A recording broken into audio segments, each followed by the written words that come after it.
This Climbing the Mountain podcast is brought to you by Encova Insurance. Hard work and passion are critical components of any winning strategy. Count on Encova Insurance as your local team to provide peace of mind. Welcome into Climbing the Mountain, a video podcast all about this football season for WVU, brought to you by Encova Insurance and Country Roads Trust. We are West Virginia's name, image, and likeness team, and we are changing the show up just a little bit. Yes, I'm solo right now. I'm going to have a special guest host in the next segment, and you'll see who that is in just a moment. But first, I want to welcome in Dontae Wright. Coach Wright, the safeties coach. Thank you so much for joining us. I appreciate you having me on today. All right. Tough loss to Texas Tech, right? Like not what you guys expected, I'm sure. No, it was just a snowstorm of just bad, and there's no getting around that. I think everybody, coaches, players, are all disappointed in how we played. We expected to play better, and we just didn't for a number of reasons that are in-house, but we just really didn't play well, and there's no getting around that. And we have to learn from it. We have to get better, and we got to move forward. We can't let it linger and affect what's going forward. Yeah, because you have a tough one this week in TCU. Hello. I mean, this is a team that was picked to finish 7th in the preseason, and I know that doesn't mean a whole lot.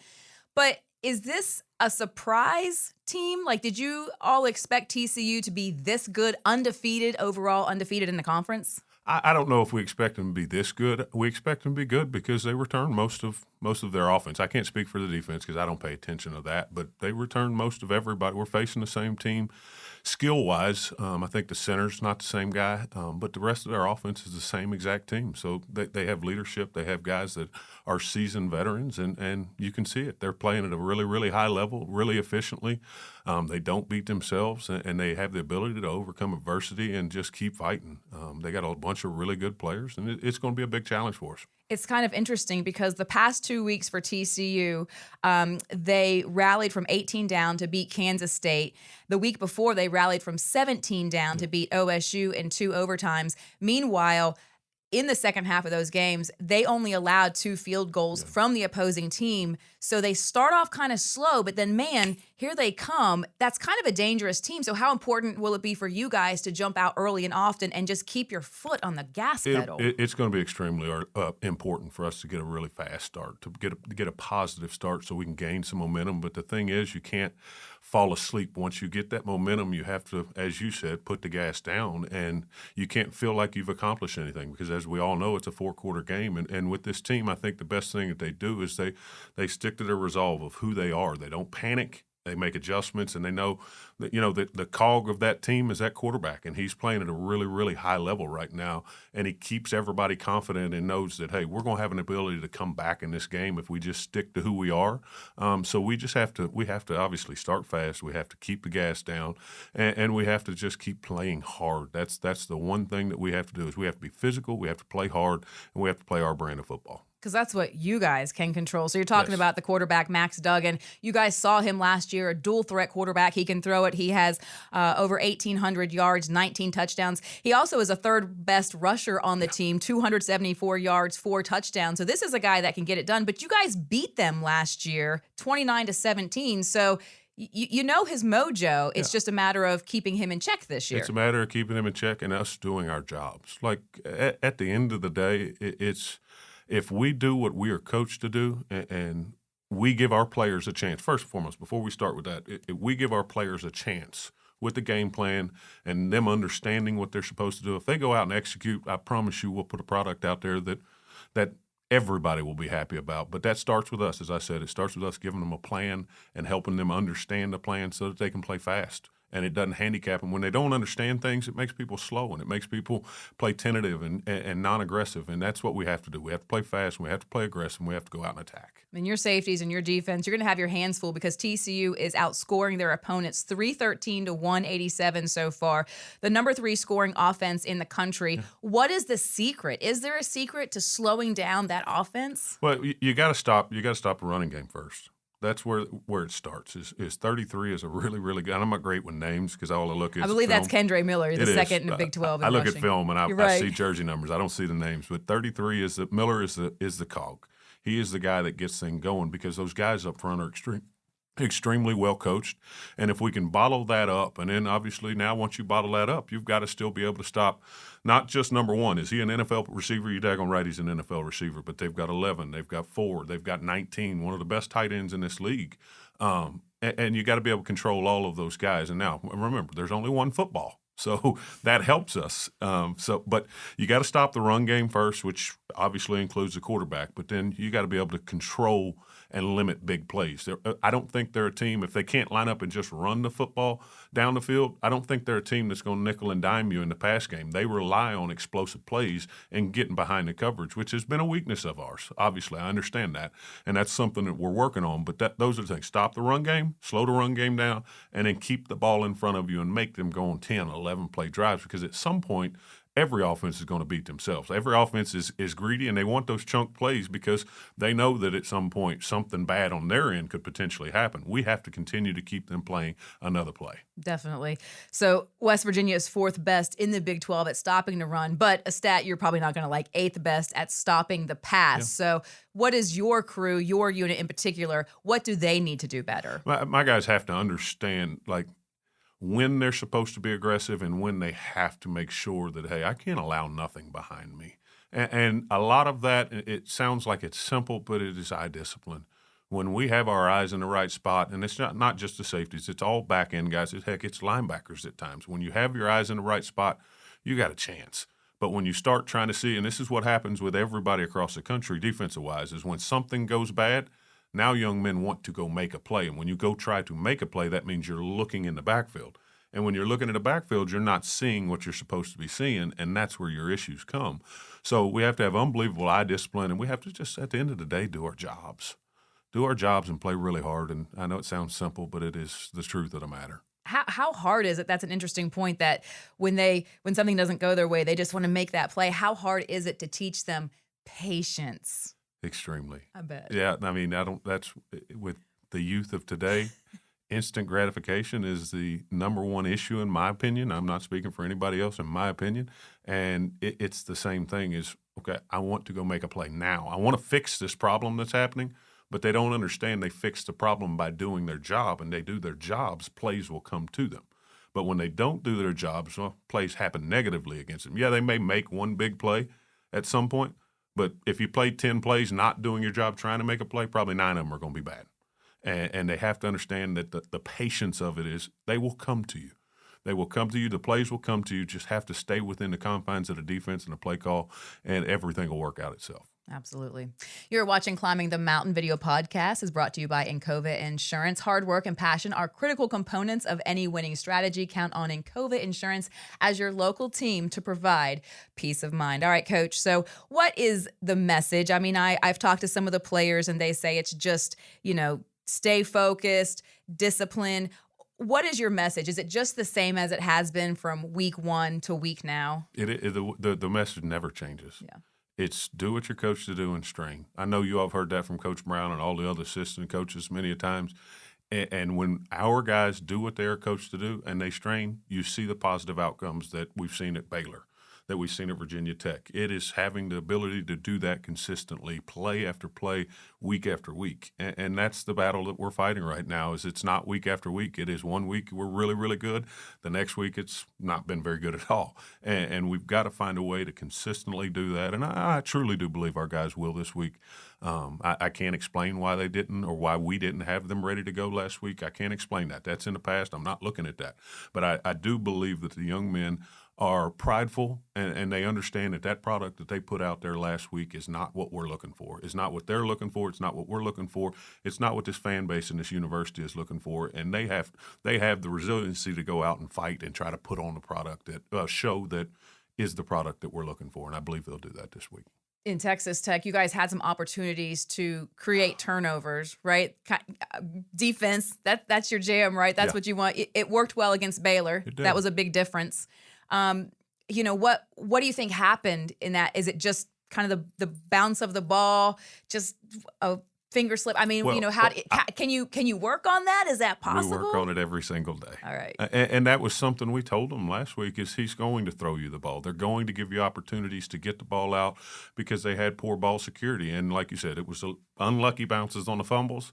I can tell you exactly what happened on the interception. He did every single thing right, except he didn't put his thumb and his pointer finger together, and he went up with open hands, and it turns into a one-hand catch because the ball hits him on his left hand. And if he has them both together, it's a pick, and he may be going the other way with it. But at the end of the day, we'd have a ball in our hands, and who knows, it could change the outcome. But we had 4 opportunities in the first half, right? And we didn't get any one of them. And all 4 of them, that could have changed how the whole outlook of that game was. And that's something we talk about, is take advantage of opportunities. You never know when those opportunities will come, but you have to take advantage of them when they do present themselves. And TCU protects the ball really well. They have just 4 turnovers on the year. What have you seen from them that makes them so disciplined?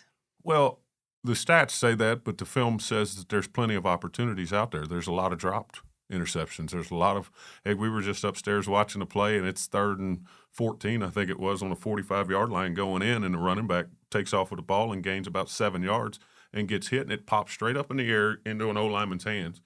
And they get it, and then they go for it on 4th downing, get the first down. Like, there's opportunities there. They just have to be taken advantage of, and so far this season that hasn't hurt them. Hopefully they've had the right bounces. Hopefully we can make that different this week. They have a new head coach in Sonny Dykes. What do you know about him? He came from SMU. He was on the staff at TCU for a while there with Gary Patterson before he went to SMU. But, you know, do you know his style of play? Like, what do you guys know about him? I know that he is very, very tough, very hard-nosed, and all of his coaches are really, really good because you can see that on film that they're extremely well coached. Like I said about the O-line earlier, it's not just them. It goes from O-line to wideouts to tight ends to running backs to quarterbacks. They're extremely well coached. Special teams, extremely well coached. That's about as much as I know about him. I know his background from the past is where he gets his toughness and his physicality, and that's who they are. But outside of that, that's about all I know. Is TCU, how dangerous is a team that is really, really confident? Or is that a team that you can expose because maybe they come in here too confident? Because they're undefeated. They're probably saying, yeah, we probably can get this one. But, you know, when you're on the other side of that, what's the mindset? I don't think that when you're on the other side of it that you even think about that. I really, truly don't, because at the end of the day, it doesn't matter what the records are from either side. You better focus on you and taking care of what you have to do. Because if you go to worrying about what they're thinking about, well, you're going to miss the details and the things that matter to you. So my mindset is not, and what I'll talk to my guys, it's not about if they're going to come ready to play. If they're going to, no. You got a top 10 football team coming in here, you better get yourselves ready to play, and we better have ourselves in a mindset to where we're going to take something, because nobody's going to give it to you. They're not going to come in here and lay an egg.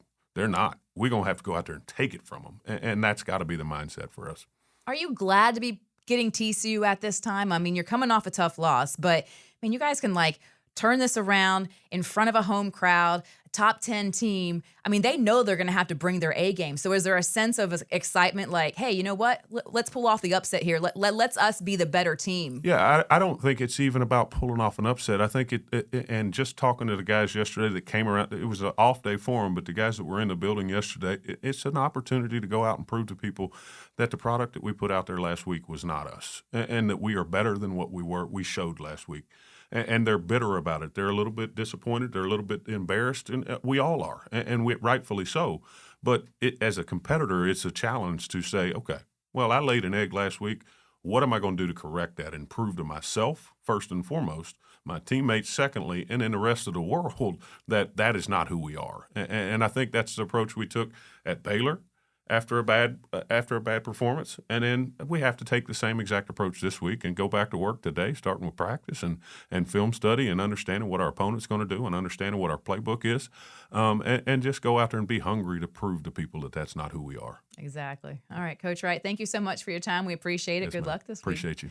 All right, we'll be right back on Climbing the Mountain. I'll have a special guest host with me and 2 players sitting across from us. Stay with us. You're watching Climbing the Mountain, brought to you by Encova Insurance and Country Roads Trust. This Climbing the Mountain podcast is brought to you by Encova Insurance. Hard work and passion are critical components of any winning strategy. Count on Encova Insurance as your local team to provide peace of mind. Welcome back to Climbing the Mountain, brought to you by Encova Insurance and Country Roads Trust. I have a special guest host now. This is Wil Schoonover. Wil, thank you so much for joining us. Are you nervous? No, not at all. Excited. I know. I'm very excited to have Wil as our co-host, changing things up a little bit. And I have to say, Wil, you have a very interesting story, a military background, and you deserve your own segment. So we are going to give you your own segment that's going to air later on our social media channels. So I will definitely be pushing that out on the Country Roads Trust social media, because you are not going to want to miss his amazing story. But for now, we're putting you in the hot seat to interview some of your teammates. So we are now going to welcome Casey Legg and Taijh Alston. Gentlemen, thank you so much for joining us. Yeah, happy to be here. Well, good. Casey, I gotta start off. How's your knee? Is your knee okay?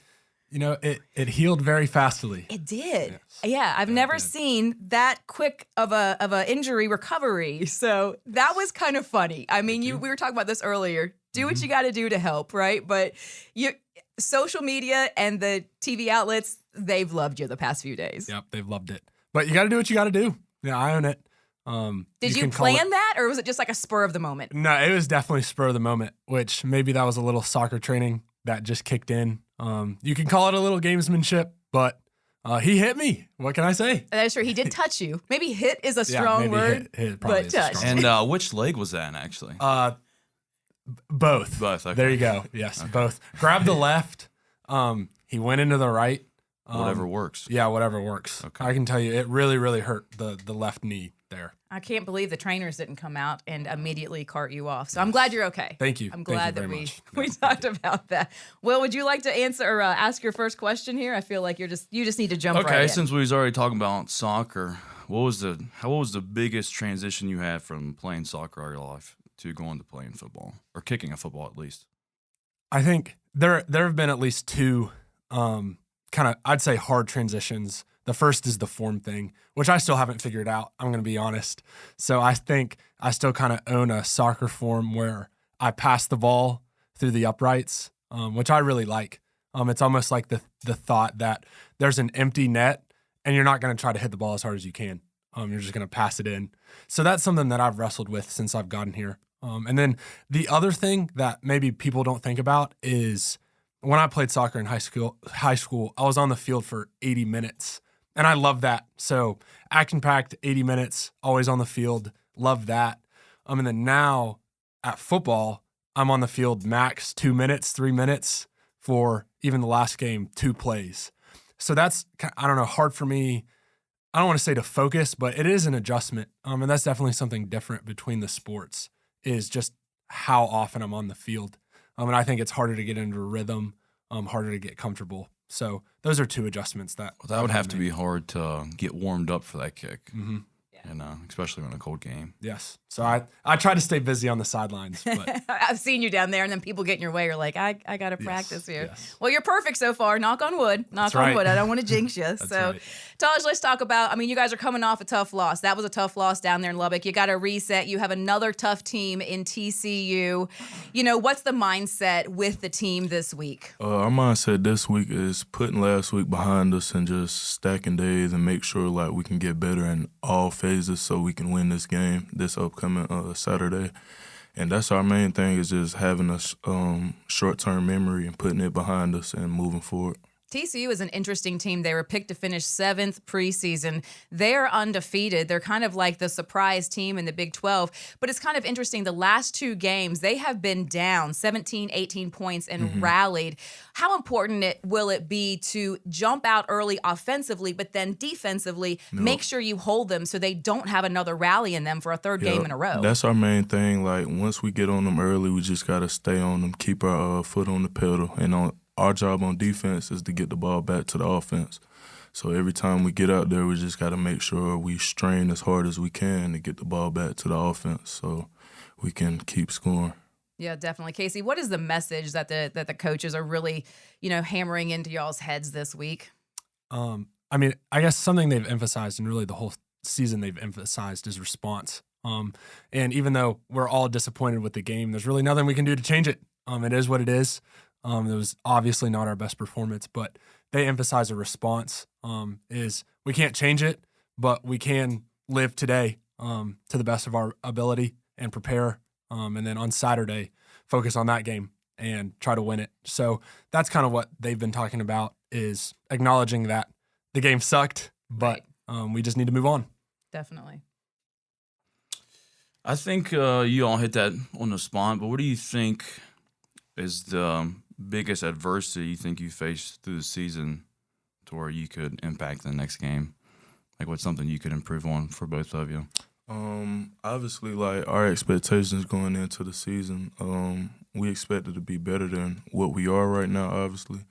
So we just got, at this moment, I feel like as a team, we just got to look adversity in the face and just keep going forward and, like, striving to be as best as we can be. And the main thing is, like, staying positive, like, because there's a lot of negativity, like, outside of this building. And my main thing is just staying positive, because you can't get nowhere thinking negative all the time. So that's my main thing for real.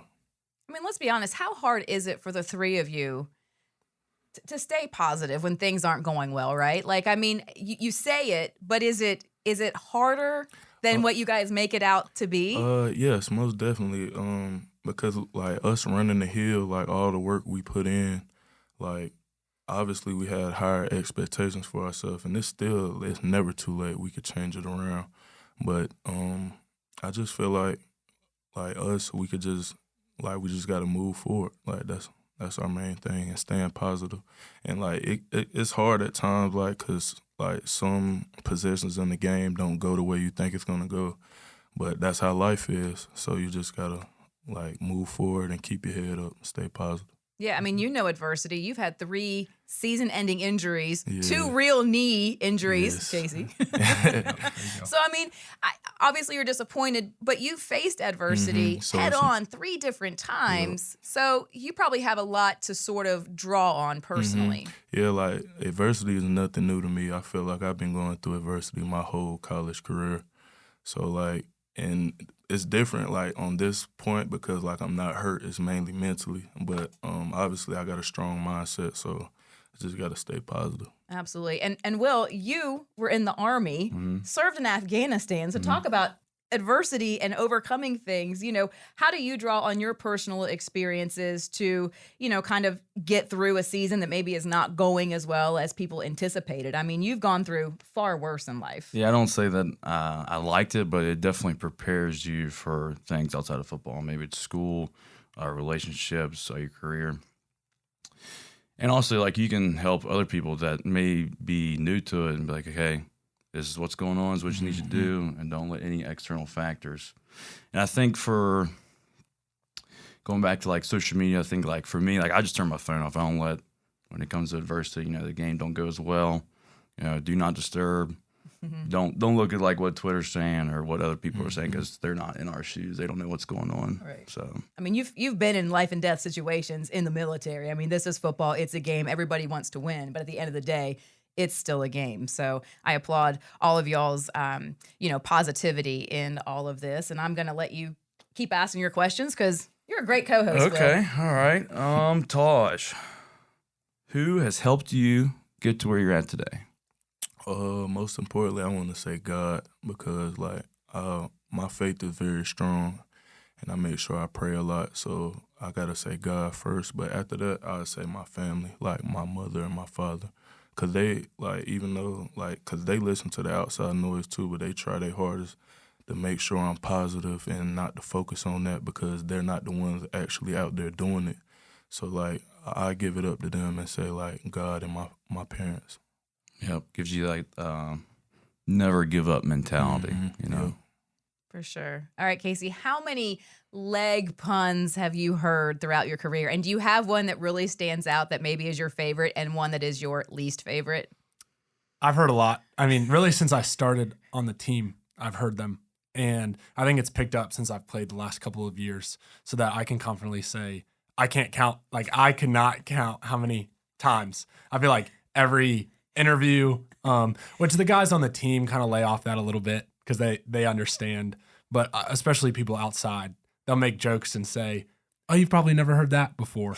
Yeah, A million times. Yes, I can't count them. I don't know. I mean, it doesn't bother me. Really, any of them, they don't bother me. So I think it makes the story cool. Is there one in particular that really stands out that you heard that you're like, oh, that's pretty good, or are there just so many it's hard to pull one out? There are a couple that I can't really repeat too. Oh, so you can tell us off camera. We'll just leave those. Okay. That's awesome. That is really cool. I feel like you were either born to be like a kicker or like maybe a ballet dancer with legs. Like, I don't know, right? Maybe, like, I don't know. all right. Something Last like name that. is Legg for a reason. That's right. Exactly. All right. All right. What else you got, Will? Let's talk JUCO ball, Taijh. What was there a big jump skill level going from JUCO? You know, like Nah, I really don't think it was because, like, to me, junior college is like a bunch of guys that got D1 potential, but they either messed up with their grades or they messed up at their school or, like, something ain't go the right way. So I feel like it wasn't that much of a difference. Like, I mean, I'm glad I went through JUCO because, like, it made me really appreciate the game. Like, I feel like I needed that because, like, when you're in junior college, you're not getting a football check every month, like, or anything like that. So it's strictly off of your love for the game. So I feel like I really needed that, and it showed me, like, how much I really love the game. So, all right. And coming out of JUCO, what made you lean towards WVU and end up picking WVU? West Virginia offered me out of high school, but I wasn't trying to go that far up north because I'm from North Carolina. So I wasn't trying to go up there to the cold. But then, like, when I went JUCO and they offered me again, and I looked at the situation, and it was a perfect fit, so I decided to come. Okay. That's good stuff. Yeah. I like how prepared you came, Will. That's good stuff. Hey, taking notes. Another thing from the Army. There you Pen go. and paper all the time. Always be prepared. Casey, let's talk about you. You know, you've talked about this. You have a limited role in games, right? Like you said, you've been out there for a couple of minutes. At what point in a game, like let's say the Baylor game, okay? At what point do you start looking at the clock going, okay, this might come down to my leg? Like, what is that like for you? Because you're kind of like on an island out there. So what's that like? So I do like the island thing. It just works. Like it helps us mentally. I think when we separate ourselves from the game, from the score, is at least I try to completely ignore every scenario and just do my job, which I think is kick confidently. And that's it. And that's all I can control. But I can't deny that, especially even in the Baylor game, that the thought pops up or even the imagination that it could come down to a game-winning kick. And there have been, really since I've kicked and started on field goals, there have been a lot of games that have been close in the fourth quarter, and those thoughts will pop in. And again, in the Baylor game, they pop in, and I'll entertain them for a minute or two and then push them out of my mind. And then when the offense gets the ball past the 50, then I really push it out of my mind. I take my hat off, put my helmet on, and that's really when I lock in on doing what I'm supposed to do, which is kicking with confidence. And I would imagine that you live for that moment. I love it. I do love it. So I don't know. There's something about games that I can't replicate in practice, and I don't know how to put that into words. But there's pressure that can make you better in games. I think that I don't feel in practice, and I do. I love those moments. And of course, I'd love to make them too. That is much preferred, but I really do like those moments. Those are special moments. Yeah, you can tell. You can tell with your performance and your evolution throughout the years. All right, well, Will, we have to kind of wrap this up, but I would like for you to have the final say and the final question. It's the least I can do. Final question. I know. No pressure. Casey, Here we go. you're from West Virginia. What does it mean to you as an individual, maybe your family, hometown, to play for the Mountaineers? That's another question hard to put into words, because even as someone who never played football, and I didn't play football, I didn't play it till I got here, I grew up scoring game-winning touchdowns, kicking game-winning field goals in my basement, in my yard, playing for WVU, and that was not even a remote possibility. And I think that represents a lot of our state and the love they have for this university and specifically this team, that for as long as West Virginia football has been around, it's represented a hardworking state. So I love being a part of that. I'm super thankful for it. And it is really hard to put into words, but thankful is what pops into my mind. And I take almost every game, I take time to enjoy that and look at the crowd, look at where I'm at, and realize that if I ever played anywhere else, it would not be as meaningful Like it just wouldn't be. Like the reason I love it so much is because it's WVU football. That's Awesome. amazing. Yeah. All right. Well, you guys, how did Will do? We did good. He did, Yeah, right? you did a good job. This might be my new career. There we It go. should be. I can see There we that. go. I It can should see be. that for sure. I want to mention that Will is up for the Armed Forces Merit Award, awarded to a college football player who has had significant time and investment in the military. So we're going to talk more about your story at another time. But Will, thank you so much for joining us, Casey and Taijh. This was awesome, sir. I Thank appreciate you very much. Thank you. All right, so next week, Climbing the Mountain, we'll be back with another special co-host, and we'll be talking all about Iowa State. Again, you can follow Country Roads Trust on Facebook, Instagram, Twitter, LinkedIn, TikTok. We all are all over. And of course, you can learn more about our memberships and support student athletes like these three gentlemen at join.countryroadstrust.com. All right, for everybody here at Climbing the Mountain, thank you so much for watching and listening. We'll see you next week. This Climbing the Mountain podcast is brought to you by Encova Insurance. Hard work and passion are critical components of any winning strategy. Count on Encova Insurance as your local team to provide peace of mind.